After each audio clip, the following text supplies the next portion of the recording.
Hello friends, one day in 1 minute vlogல இன்னைக்கு all about my hair root touch up பற்றி தான் ஷேர் பண்ணிக்க போகிறேன். நான் வந்து ஒரு 1.5 வருஷத்துக்கு முன்னாடி ஃபுல் ஹேரையுமே நல்லா ஸ்மூத்தனிங் பண்ணியிருந்தேன்.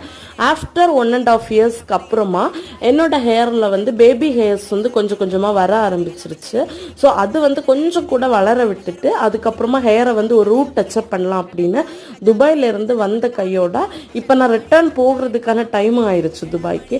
ஸோ பெட்டர் நம்ம இங்கே ரூட் டச்சப் பண்ணிட்டு போகலாம் அப்படின்னு ஹேரை வந்து ரூட் டச்சப் பண்ணியிருக்கேன். எனக்கு ஹேரில் ஏதாச்சும் டிரான்ஸ்ஃபர்மேஷன் கொண்டு வரணும் அப்படின்னா ஸ்மூதனிங்கும் ப்ளோ ட்ரையும் தான் ரொம்ப பிடிக்கும். பட் இப்போ ப்ளோ ட்ரை பண்ணலாங்கிற ஐடியாவில் தான் இருந்தேன். பட் ப்ளோ ட்ரை வந்து கொஞ்சம் எக்ஸ்பென்சிவாக இருக்குது.